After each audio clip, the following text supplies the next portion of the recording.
What do you get when you take a former manager plus report combo, who are now real life friends, one a management coach and sudden viral internet star who shoots from the hip, and the other a CX exec turned advisor who overthinks everything? This podcast. Welcome to the business of humans. I'm Joe, founder of CX Joe Advisory and the Overthinker. My partner in crime is Lynda. She's the founder of Leveled Up Leadership and the Internet Star. Join us as we talk about business, relationships, humanity, success, and also failure through the lens of friendship, heaps of radical transparency and honesty, and zero BS. Let's get started with today's episode. Thanks, Joe. Hi, how are Hi, you? I'm doing pretty great today. How about you? I'm well, thanks. It's so, I know that they say that global warming's not a thing, but it's too warm where I live right now. It's unsettling. So, Well, you know, I'm it dealing with the opposite issue, Lynda. Thank you. For anyone who's ever listening to this and is on the Northeast like I am, we are not having the same issue as you. And as it got to be Thanksgiving and into December, it was just absolutely icy and frosty every day here in the Northeast. Yeah, so I live in a state, and for anybody who knows their state mottos, it's an old state motto, but it used to be the greatest snow on earth. And I'm looking around going, "Where's the snow?" It's odd. So Yeah, we've had some snow already. And by the way, for anyone listening, so Linda's in Salt Lake City, Utah, and I'm in, say, northern New Jersey, kind of outside of New York City. So we're doing this podcast together because we figure we have pretty good reach across the country. yeah, That's pretty much the only reason we're doing this together. the Yeah, only reason. So, Joe, I have to tell you, I'm really excited and really nervous, actually, about today's you're topic. never I'm really really nervous. nervous. Stop it. No, I'm really nervous about it because I mean, I'm going to share some vulnerable things today on the pod. But I think it's a really important topic, and I'm so glad that we're talking about it really early in the game, right? Because I think that this is something, when we're doing live podcasts at, do they do it at Lincoln Center? That's my target. I'd like to You be at know, Lincoln if Center. they don't already, they'll start for us, I Yeah. assume. So when we are doing a live show, I think that, there's going to be these moments that we forget, or these moments in our careers that, maybe have dulled over time. Mm, And so I'm really glad that we're talking about this. And you know that I have a lot of private clients that I talk to, and this hmm. topic comes up a lot in my private conversations. And it comes up a lot. I do kind of live broadcasts on the various social media Yes, you platforms. do. And this comes up in these topics as well. So I think that this is so important. And the topic today is, how much of yourself do you bring to work? Hmm. Um, which I think is like, people might be like, well, that's a stupid topic. Well, let me tell you Hmm. why it's not a stupid topic. Hmm. I would say that, and Joe, you are my business strategist, so you might have like some more guidance on this one. Noted. But it's so interesting how corporate buzzwords catch on. Hmm. It's like wildfire, right? Yeah. Like it's like wildfire. Hmm. One day we're going to talk about my loathing for the word socializing. We'll talk about it one day.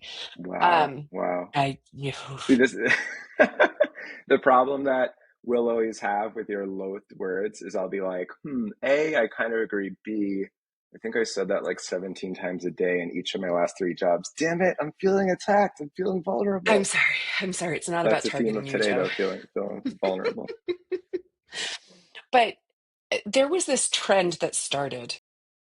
And I remember, I heard it even a lot when we were at DH, but it started before this, and it was this idea of bring your whole self to work. Like, no, we value you as an individual, and we want you to bring your whole self to Hmm. work. Hmm.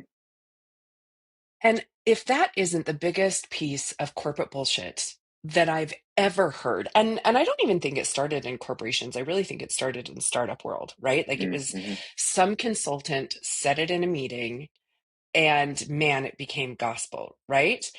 So what's kind of your like your overall kind of take on this? And then we can really kind of dive into the things. Yes, yes, thank you. So my overall take on it is that an overcorrection of sorts occurred. So we think about overcorrections in like various aspects of life, the business world, the stock market for anyone interested in all that. I think of this similar as kind of an overcorrection. So I don't know Hmm. if you had moments like this also, Lynda, in your early career. When my career started, ironically, it was at a small startup, and it was a place that I spent 10 plus years. And the founder is someone who I'm so grateful to. Like a lot of Hmm. my perspective, learning, success, and career are thanks to him. And yet, I think that our small startup, we actually were like an example of being so far in the other direction that the bring your whole self to work was kind of like a reaction to environments like this. Hmm. So let me explain. His Yeah. guidance to me, I was one of his direct mentees, and anyone else who is kind of, right in his sphere of influence, his advice was to keep personal life and professional life wholly separate. He's like, Hmm. never go there with your reports. Never talk about your personal life. I don't want to like hear about it too much. He'd kind of flinch like when people said like, oh, a little hard to make that 8 p.m. meeting because I have some of my family be like, oh man, priorities. I don't want to hear about that.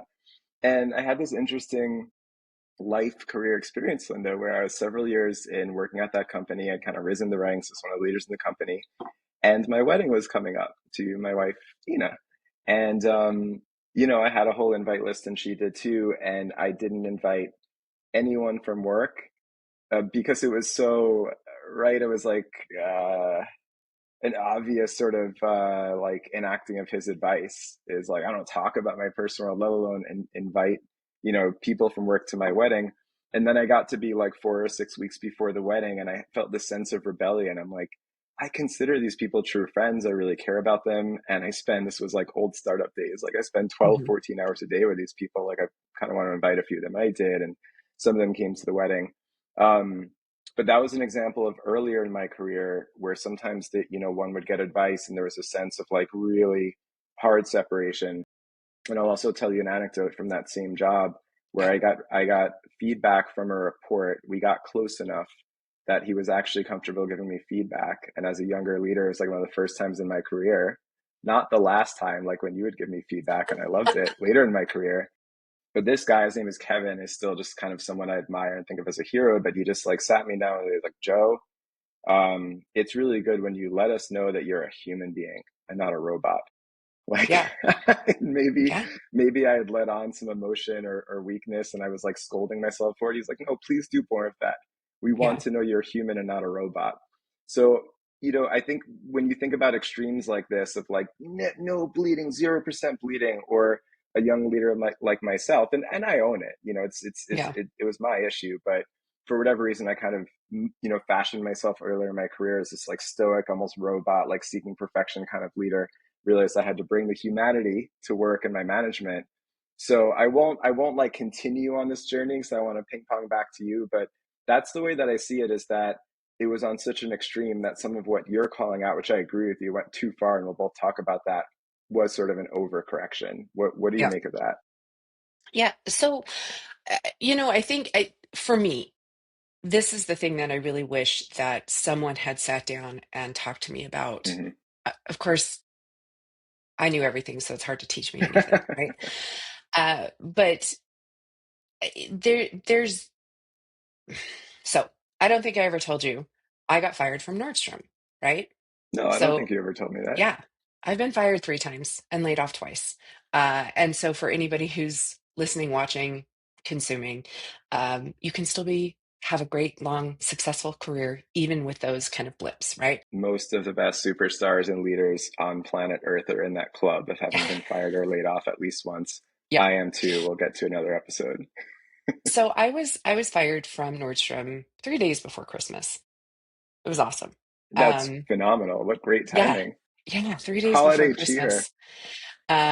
Good news though, there was a killer snowstorm that year, so I was able to, not have to go to work for that. So that worked out for me. But I was fired for a slew of things, right? I was 22 at the time, totally an idiot.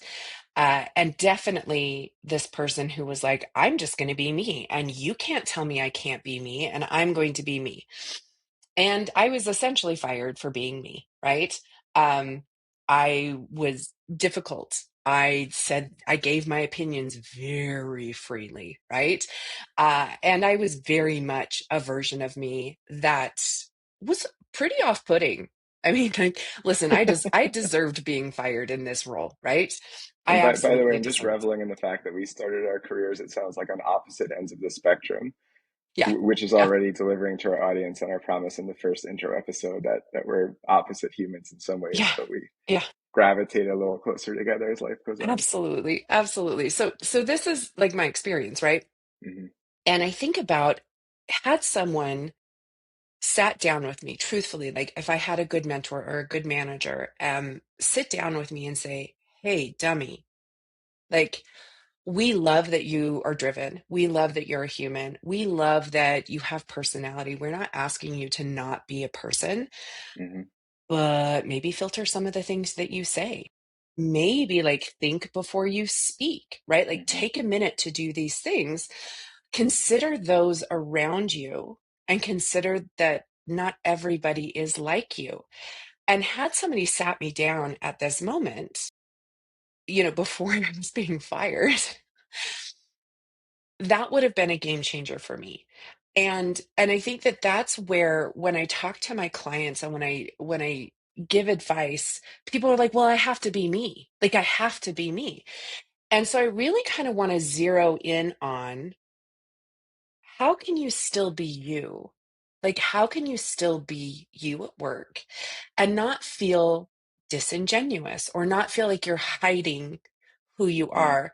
Hmm. I have referred to, and very erroneously, we are constantly learning and growing. I have in the past referred to this kind of behavior as code switching, which, as I have learned, is not the correct term for what I'm talking about. Now, is it a similar fashion? Yes, but code switching is very much a negative thing. Hmm. And I want to talk about like you can still be you at work, right? You can still be you. You can still be human, to your point. You can still have opinions, but what do you leave at the door? And then, of course, Hmm. like, what are the taboo things Hmm. you shouldn't be talking about at work, right? Right. And I think those have really evolved over time. I think that there's still three that are pretty like consistent. Like we don't talk about the golden three, right? But there's still kind of versions of that we can talk about, but we don't like cram things down people's throats. So It's interesting. And yeah. like, with all sincerity, I am excited now to know what the golden three are. And again, I say this like no joking at all. I actually think that striking these balances is something that you do really excel with, and probably it's partially because you stay sharp and like coach a lot of people one on one on it. I really think that I'm an example of somebody who would do these sort of like sways back and forth, and then reached a point of some discomfort and lack of confidence in where the exact line is. Yep. And especially because at that point I was in, director and VP kind of roles, my reaction to that was to like back away from the scene in some ways that I think probably did take away from my humanity, or from my effectiveness as a leader in small ways if I'm kind of self-diagnosing. Um, but I want to, before the moment passes, my first little speech was about like where things started and sort of the baseline to overcorrect from.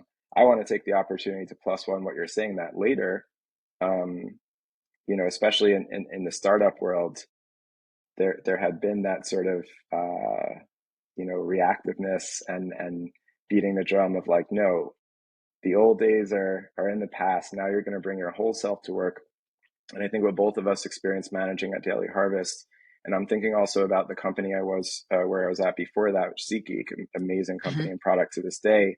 It was like these hyper growth years and mega startup mode. Yep. People loved working there.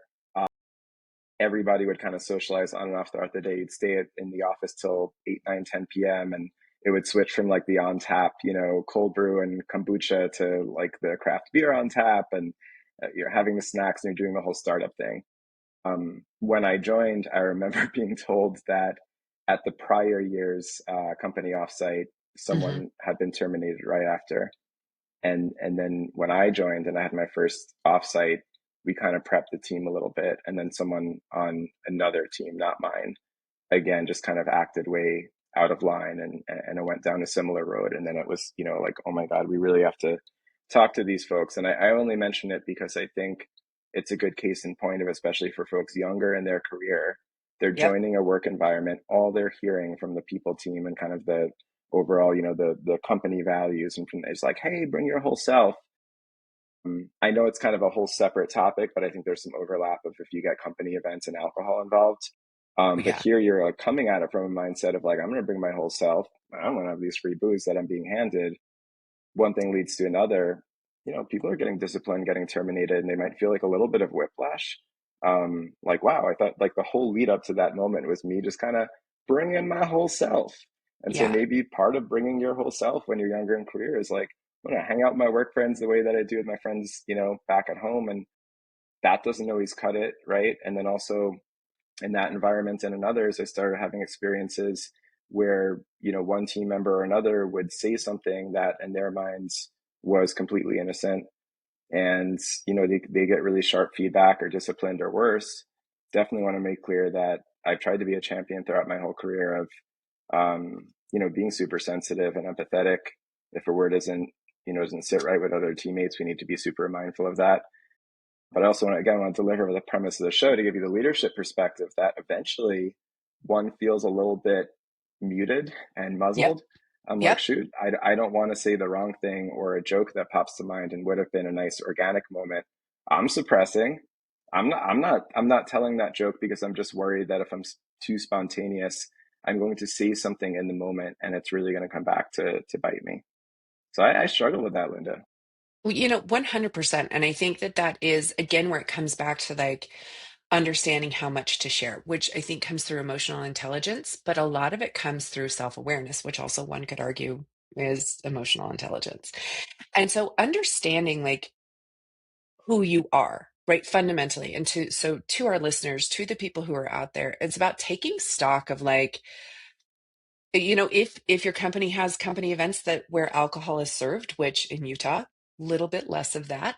Other parts Mm-hmm. of the country, there's more of that. Understanding like how do you behave when you go out, right? And so many of these events, it's open bar, right? Mm-hmm. So how do you behave when it's an open bar? Right? Are you the person who like wakes up in the bushes in the next morning? Because if that's you, hey, you do you, right? Like we've all done things, but maybe don't allow yourself to get to that moment. And if you're someone who's like, well, I really don't know how to turn it off, then don't start, right? Because we have to understand that, and this is really the sad reality. And I talk a lot about this on some of my posts is like, although people from work are friendly and you may form real bonds with these people, not everyone at your office is serving your best interest. Not Mm-hmm. everyone, although friendly, is your friend and will take those secrets to the grave, right? They are not your ride or die. And I think it's so important for people to like have self-awareness and understand like this is who I am if I imbibe. Like this is who I am. Yeah. Okay. I know Linda at like 2 glasses of wine. I know Linda at 7 glasses of wine. 2 glasses of wine needs to be where I remain, right? Mm-hmm. Mm-hmm. And so it's about understanding that and remembering that what you say and do will be held against you.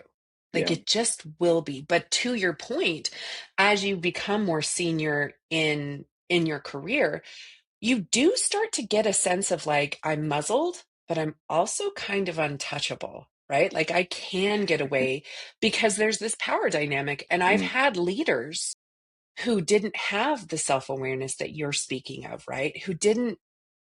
They didn't care if they said something that offended mhm. people, right?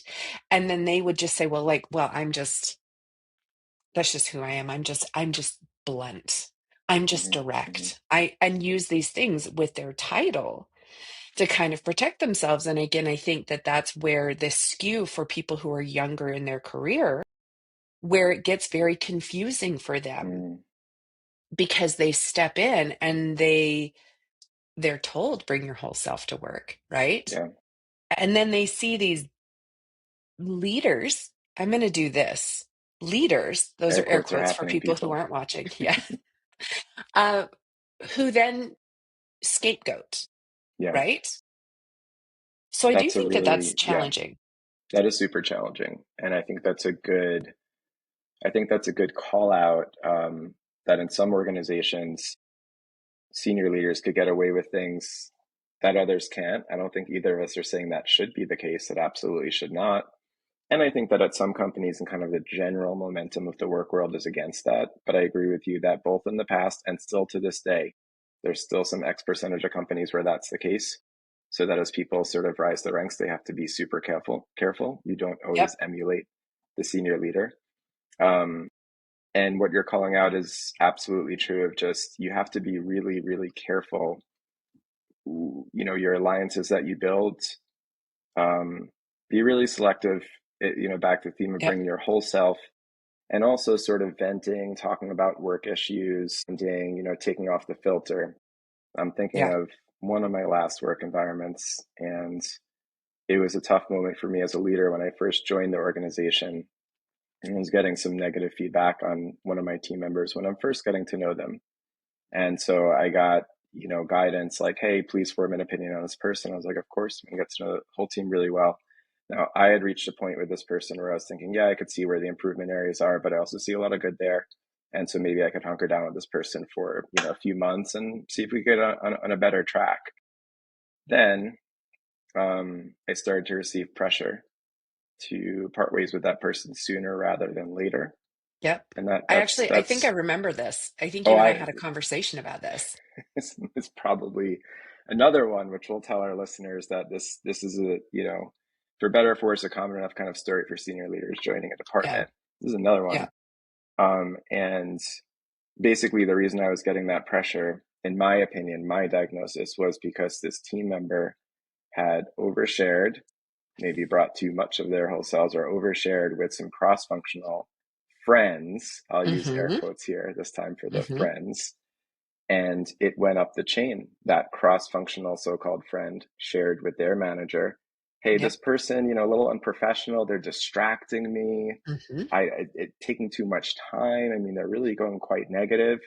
And then once it went up the chain, it traveled up the chain and a senior leadership level back to my org.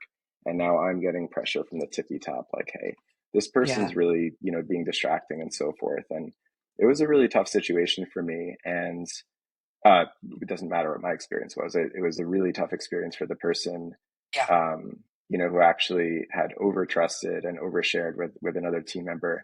I'm sure thinking that it was just a safe space and a safe relationship to share. So I don't Mm-hmm. think either of us are coming on and saying like, don't form really close relationships and friendships, or if you do and they're a peer and you've passed a point with that person where you're like, I'm just going to take the risk because they're close life Yep. friends. And that, Yep. and then in that case, you want to have the third glass of wine or overshare, go for it, because you've made that decision, you've established that relationship. But don't cross that barrier so easily, or think just because you've had a couple of great Zoom meetings with someone or found some common grounds that you're already at that threshold. Or they've shown you empathy, Mm, right? I think that's the right. other thing where people are so they're pulling towards somebody who's like, oh, that's so awful, right? Mm, And here's the other thing, and I don't know that people recognize this enough at work, but we all know people pleasers. We mm, all know people who are going to tell you exactly what you want to hear just to placate you, right? Because they mm, don't want to have a conflict. And in this scenario, it could have been someone who's like, I really don't want to talk to this person any longer, but mm, I don't know how to say no, or I don't know how to mm, set a mm, boundary. And so I'm mm, just going to do this, but then I'm going to turn around and complain about it, right? mm, Instead of this person saying, hey, listen, I feel like this conversation's inappropriate, or I really don't want to get involved, right? yeah. This is not something where I feel comfortable having this conversation.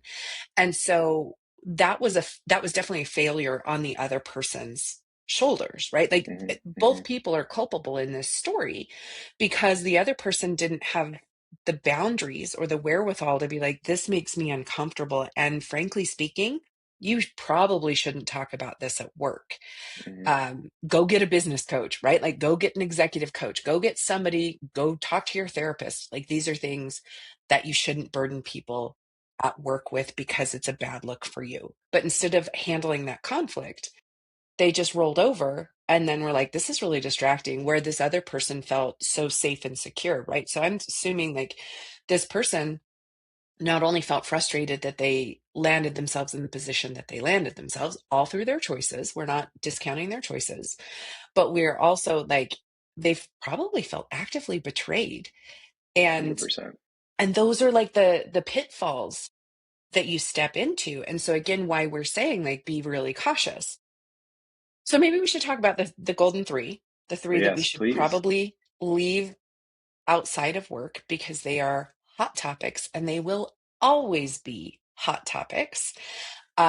And then maybe we can talk about like how people can think about this. How can they reframe? Because again, I think somebody listening thus far is going to go, well, you're still telling me not to be me at work. So I have some examples that I'm Mhm. hoping will help people kind of contextualize, and I would love your thoughts on those. I love it. Like no BS. I was literally about to grab a pad and a pen, but I remember this is being recorded. So Yes, it is lucky being me and recorded. everyone. Please So preach. the three, we are going to leave sex. We're not going to talk about sex at work. Now, I know anybody who works at Gwyneth Paltrow's company might disagree, or if you work in the sex industry, so you are excused from that conversation, okay? But in general, for the rest of us, we don't talk about sex, we don't talk about religion, and we don't talk about politics. So those are your golden three topics that if you start to lean into those, it is possible you're going to land yourself in warm water. Now, I Hmm. think Hmm. talking about sex is probably pretty obvious, but we have to remember there are laws in the United States about sexual harassment, which sadly still exists, but there are laws. And even if you are engaging in a conversation with someone and you are both actively consenting to talk about these topics, people overhear you. And people overhearing you, that can create a hostile work environment. Like neither Joe or I are attorneys, but we've taken enough sexual harassment trainings to know we just don't talk about it at work, right? And I think that 1,000%. extends to like your breaks and your smoke breaks and even happy hours. If you if you work with the person and they're not your partner, maybe don't talk about it at work. Yeah, and I don't know if for any, well, I should say that I'm sure for someone listening out there, this one would feel more in the gray area, and I say that just as an empathist or like empath rather. I'm sure someone feels that way. For me personally, I felt like this was the easy one of the three. With all empathy and respect to anyone who finds that one hard, I mean, talk about it with Lynda or both of us. But I'm going to say for my standpoint, that one feels really clear and obvious, and the other two feel more difficult. And so I They want to are. I want to ask you a follow-up question. And Yes. I don't even have to pose as like a listener younger in career. I'll just be myself because I Yes. really like, again, with all sincerity, that the other two could be hard sometimes. So let's say with religion, Hmm. um, I'll give you an example. This is a reality that, I deal with. I happen to be Jewish. So Yes. you're chatting, you're just having like all the normal banter. Let's say it's December and somebody says to me like, "Oh, amazing. Have you put your tree up yet?" And in that moment, I'm thinking, well, I don't want to, I mean, it's not a heavy topic for me. Right. I have two kids. We love Christmas lights. We like drive around in Christmas light stores. I mean, what could be more fun? But in just answering honestly, I might say, for example, like, oh, well, I love like the lights and trees. I don't happen to put one up myself because I celebrate Hanukkah. And they're like, oh, okay. And then the next thing is said, and the next thing is said. It's a friendly conversation, but we're kind of talking about religion at work, aren't we? So is that going against best practice, or how do you suggest dealing with a moment like that? No, so that's identity, right? So you're Ah, talking okay. about your identity, right? So Mm, I'm talking about the debates between I like, see. oh, well, the Bible says this. And I was like, well, I don't subscribe to that, right? Got So you. Okay. it's when you're utilizing it as that level of discussion. So, and you're trying to engage with like ethical questions Mm, or um creating boundaries or those types of things. mm-hmm, mm-hmm, So it's different when it's something that it's part of your identity, right? Uh, and it's very different when you are trying to debate merit or you're mm-hmm. trying to discuss like ethics. So those are the types of conversations that we should leave out. And I think it's, having those conversations at work and saying like, oh, I'm Jewish. Joe and I, you and I had a conversation early in our career about our religious upbringings. And it wasn't a debate, it was factual. It was, oh, well, this is how I was raised. And this is actually like where I sit with this thing, right? Hmm. That's identity.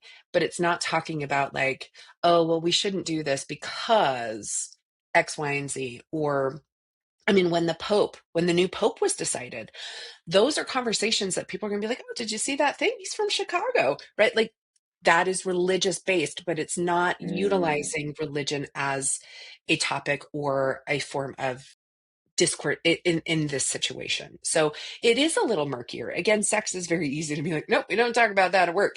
But religion, because it's part of your identity, is going to be different, right? And What you'll a notice great when I distinction though.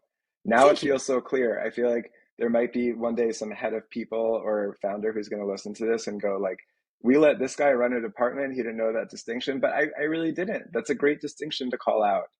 I Well, love thank you. this.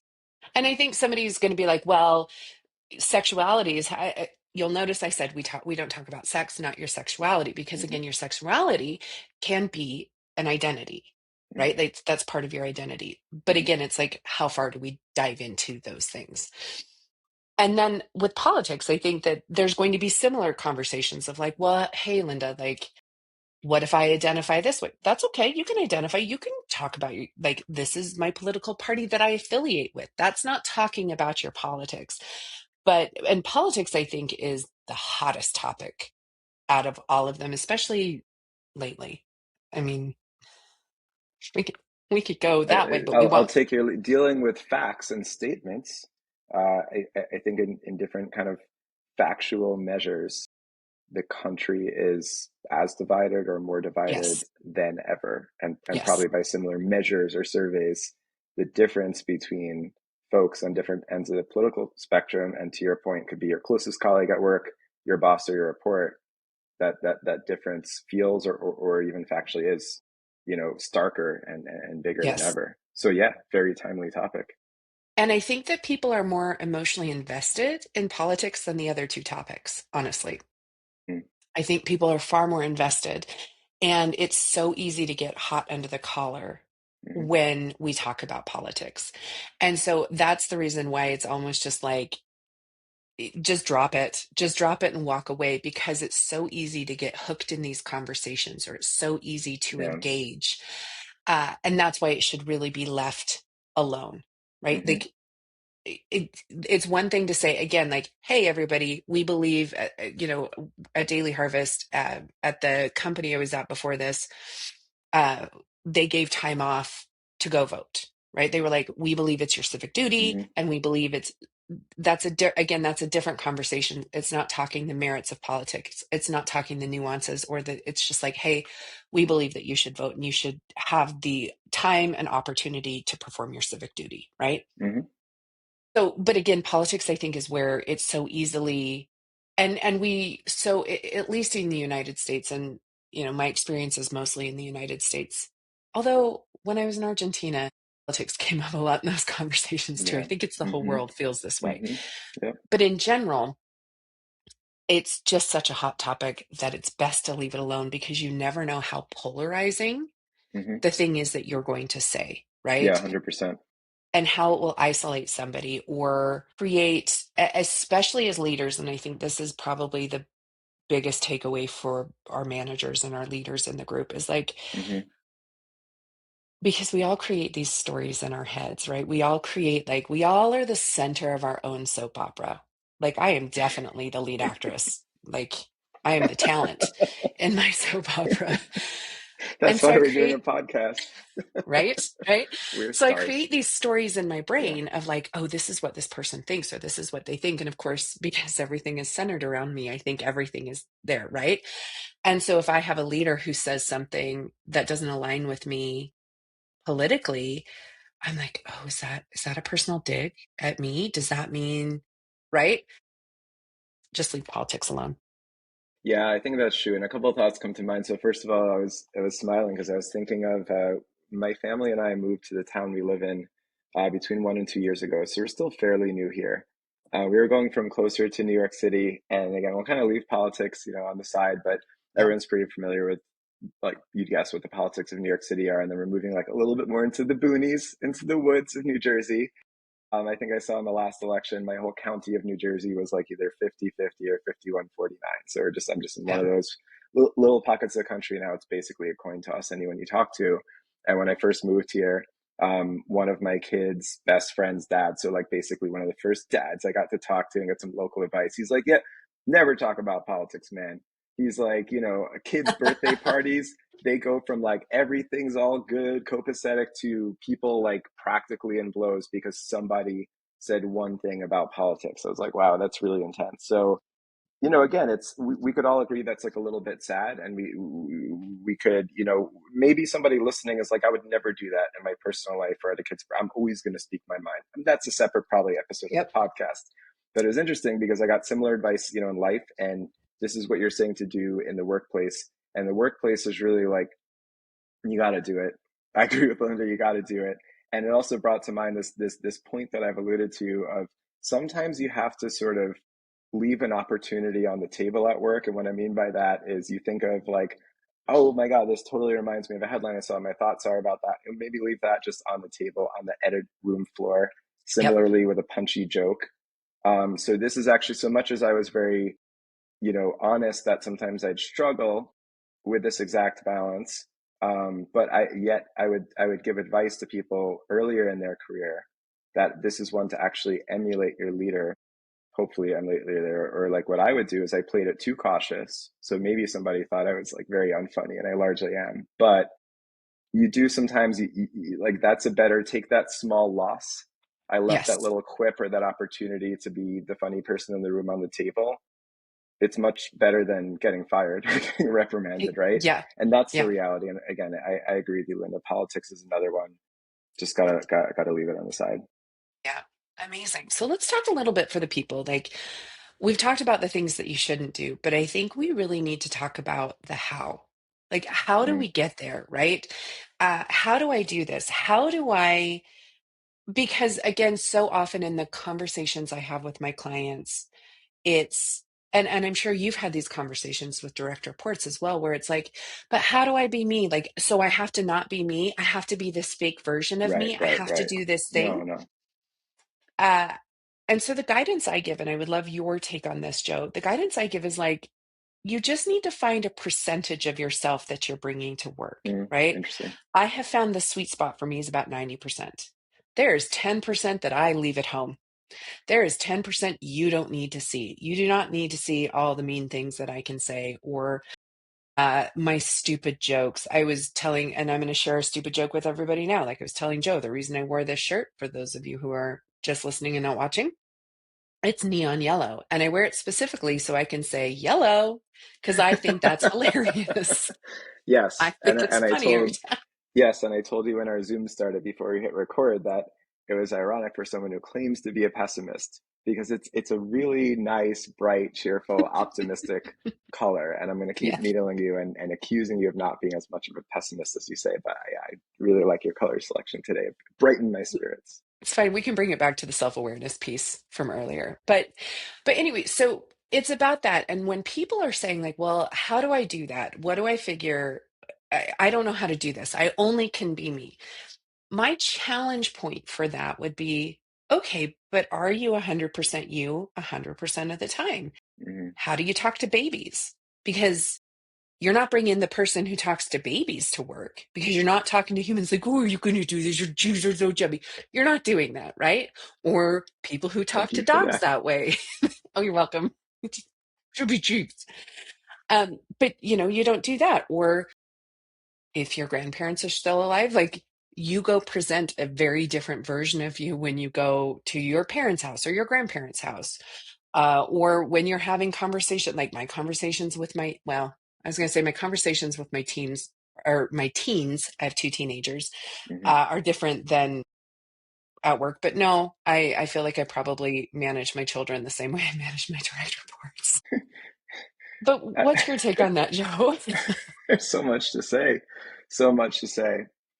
Um, Side note that one of the reasons I was smiling while you were talking, and I think again earmarking a future episode, when you were talking about the way that you speak both to babies and pets, I was recalling your posts on social that definitely, achieved like really high engagement. And there's at least one that is titled "Talking to Your Manager Like Your Pet." And I'm trying to remember if there are other ones about like talking to your manager like they're a child or a baby. There probably are. There is. Definitely the pet one. There is. And as somebody who used to be Linda's manager, I feel like we should cover maybe on a different episode. But I just want to spend the whole episode talking my mixed emotions, human feelings, seeing that post go up. And I'm like, go Linda and heart. And like, oh my God, 30,000 likes. Wait a second. That's about me. You actually did text me after that. You're like, I, so I so is this saw this about me? post Yeah, and it felt really like I right. felt a little personal about Speaking of percentages, like what it. percentage is that post about me? I'm sure you handled me very well as you always do in that moment. All right, back to the main topic at hand. Um, no, I think the percentage is really interesting. I would plus one that, and I'll complement that by saying I think the way that I've talked this through with people, or what I've tried to lead by example with like the last bunch of years in my career, is bring your whole self from the standpoint of who you are, your sort of underlying characteristics, your identity. So I'll give you an example. When I was earlier in my career and I was less secure, I would hide some of that empathetic nature and I'd hide some of my kindness. That might Mhm, sound funny to people listening, though for others, they'll probably know exactly what I'm saying. You actually get, tired, and especially in the work world, of just always being the nice person in the room. And mhm. sometimes after a meeting, it's like, oh my God, those were great insights by these three people. Joe, you're so nice. You're the nice. It's like you want to rebel against that. Um, and actually, I give the whole experience in the crew at Daily Harvest a lot of credit for. By the time I graduated from my 4 years at Daily Harvest as a leader, I was like, you know what? I'm never going to feel self conscious about that again. Yep. I think that if I am confidently empathetic and kind, and that is part of my identity, one, I think and I hope that could actually be a strength for me in my career. And two, if it's Mhm. not, I'm willing to live with it, right? Yep. That's who I am, and I'm corny, and I try to be empathetic, and I love people spreading kindness to each other, and that's going to be that. So if I'm the nice Yeah. dumb guy in the room, so be it. So I think that's an example of one where I try to bring closer to my whole self of sort of like these underlying characteristics are making me who I am. Another one, and in case that one sounded too that's like in an interview, like what is one of your weaknesses? I'm too kind. I care too much. But So no, nice. so another one that's like a little more embarrassing, or people will get, is like working in these startups. Everybody talks so fast. It's like amazing. And I remember like being in leadership meetings earlier in my career. I'm like, I have to try to talk faster and faster and use bigger and bigger words, and like, 180 words. And I just like had to jump off that treadmill, and I had to lean into Yeah. the fact like I don't talk that fast. My brain doesn't work that fast. I do better with, speaking a little more slowly, taking some time to formulate my thoughts. And that's another one where it's like I actually was proud of myself that I adopted my own persona, my own speaking style, my own speed. This is who I am.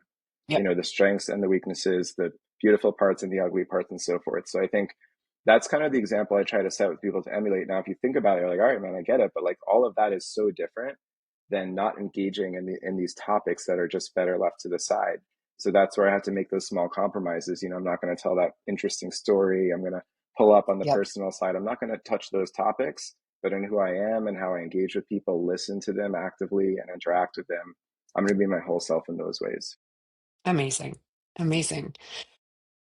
The only other topic that is just so top of mind and people might find interesting related to this is you bring your whole self to work, and then a related topic of whether your work team or the broader work community is your family or not. And this is one I'll speak on for a minute and then get your 2 cents. And Yes. again, this is one where I would say at the point of overlap in our career when we co-led the team at Daily Harvest together, again, it's probably one where you were like a little bit more evolved maybe than I was on this point, because I would say that's around the time in my career that I saw the danger of leaning too much into that kind of terminology and positioning. So I had had a career up to that point, and to some extent since then, I just sort of had a more evolved perspective. But where I've been very lucky that I have been on several teams where those types of feelings existed. We really had deep respect and affection and loyalty towards each other. We had a blast working together. There's several people from my first startup of 10 years that I'm in touch with regularly. I even, travel as families with one or more of them. So I totally get that aspect. And almost in a way, like that's what the problem was. I totally see that side and I felt it so deeply. And then with Daily Harvest as an example, we had this really special group of humans, I would Hmm. say. We were doing great work together. It was just a great group. And then we went through a lot of ups and some downs together, and that brings humans together more closely as well. So that was an example where, at some point in time, there was commonly that sort of terminology or feeling of like, hey, this is my family. And Yep. it either complemented family people had, or I remember, and you probably can remember one or two people who were articulate, like, I don't even really have that, like a family I feel this positively and closely to in my personal world. Yep. So now this is my family. I probably knew that that was dangerous in some ways, but I would say also as a leader, I kind of leaned into it. It's like an easy and almost selfish thing to do as a leader. Just like, this is great. Like we're all just like rowing in the same direction, right? What happens in a work setting when you think that this place or this group of people are your family, and then some of that family gets laid off 6 months later because of either macro factors in the economy or something changed in the business? Hey, senior leader, time to lay off 25% of the team.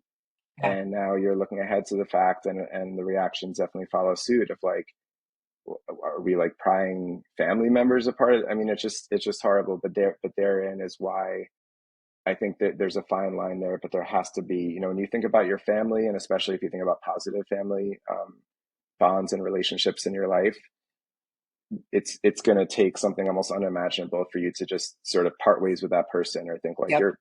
you're laid off, or like I choose. That's the point, right? That's why it's a family. But it's also the point of why, even as the most feeling leader in the world and wanting to create the closest communities on my team as possible, by the time I got to my last couple of leadership stops, I actually would have gently sort of guided away from terminology like that, because I've seen the risk and I've seen the other side of that. And I think that you could have really close Yeah. relationships and feel deeply about your team, your company. You could be loyal. You could get so much out of the experience.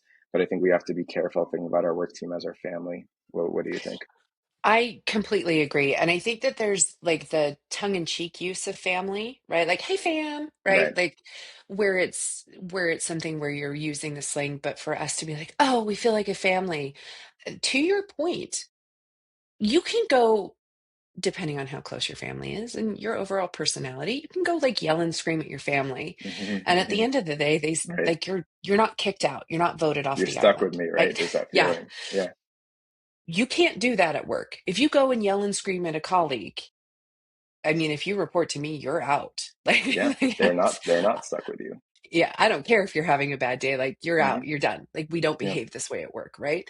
So I agree with you. I think it's getting away from this, and it sits in, and we can one day talk about like toxic positivity, but it does kind of force its way into this idea of toxic positivity of like, we're a family. Yeah, but families don't lay you off. Families Mm-hmm. don't like you know, truthfully like lay you off, and then like when you post on LinkedIn, they're like, oh, they're so lucky to have you. You know what? But you're the one who let me go. Like, how lucky are they? Right? Like, Mm-hmm. Mm-hmm. so I do think it's really important to, although we feel close and we spend more time sometimes with our colleagues than we do with our family, it's really important for us to understand like arm's length. We have to keep people at an arm's length. And again, that's back to the whole conversation that we're having of like, how much do you bring yourself to work? Right. And there is this arm's length, and there's this self protection that you have to build in that arm's length, Mm-hmm. understanding that at the end of the day, you're a number on a spreadsheet, which is the harshest reality ever. You are a number on a spreadsheet. And when it comes time for layoffs, that is all you are. It is not this warm, fuzzy feeling. It then becomes very clinical and systematic. And so I think to your point, like it is terminology that really needs to be retired. Let's Mm-hmm. retire that phrase, right? Let's do Because it. it's harmful. We've reached a decision. We've Yes. reached a decision on the podcast. Should I we was should also we going to say retire a on phrase that. every time? Yeah, let's do that. That could be our thing. Oh my God, that's back to what you wanted to do. You were just so, y'all, Lynda will always guide and manage you back to where she wanted it to Pastor. go. Yeah, yeah, totally. I'm the puppet on the Well, so strings. I had pitched this initially to Joe, and he's like, I don't know. And then I mentioned it at the beginning of the podcast. We can watch the puppets, like we can watch me just how I did it. But I think that if we're going to retire a phrase from work, Joe, is that your vote? Is that your vote is to retire I mean, family? you tricked me into agreeing with you and doing the exercise you wanted to do. So of course I agree. I'm Absolute so putty in her sorry. hands, Lynda. And then I would say the phrase I would like to retire is socialize. Oh my God, that's a I tougher one. I can't stand that one. I cannot stand it I know, but because now I'm going to be on an advising call later today, and I'm going to be saying socialize for the fourth time, and it's just going to like trip me up. I'm not going to be able to speak. You know, Lynda in my brain, like stop it. It's been I retired. know. Truth be told, though, my husband does call me a ruiner. So, I mean, I feel like that really falls in line with like who I am Yeah. as a human. I just Also, ruin it. Lynda, having listened to our first episode, test episode myself, I think we're being a little hypocritical right now with the corporate speak because I think we said the word unpack a combined 7 or 9 times on the first episode. So don't we We have to did. retire unpack also? No, because I don't hate that one. We're only Oh, I see retiring the things that rules. we Okay. don't like. I see how this works now. Understood.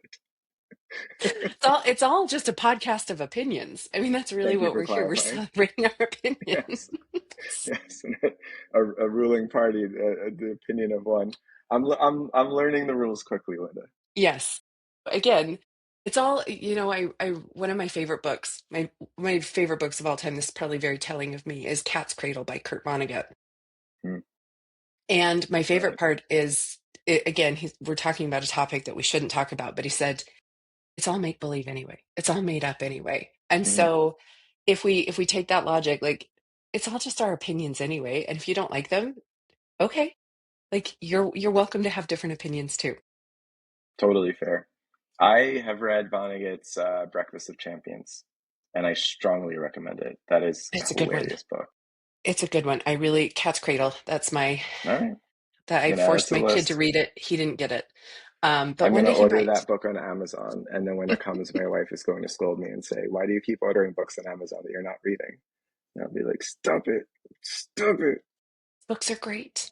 Is that our closing? Our closing statement is books are great. Books are great, and let's just celebrate the small win that we allow ourselves when you order the book on Amazon that you should be reading. Relish that moment. You are so smart. You're using your Mhm. time wisely because you're reading instead of on the screen in the moment you order it. If that never actually occurs and you never read it and just watch Netflix at night, whatever. At least you've celebrated your small win of ordering it. Can we agree on Yes, that too? I love that, and I think that's the Excellent. best place to close out episode 2. Sounds good. Thanks, Lynda. Thanks, Thank everyone. See you. you next time.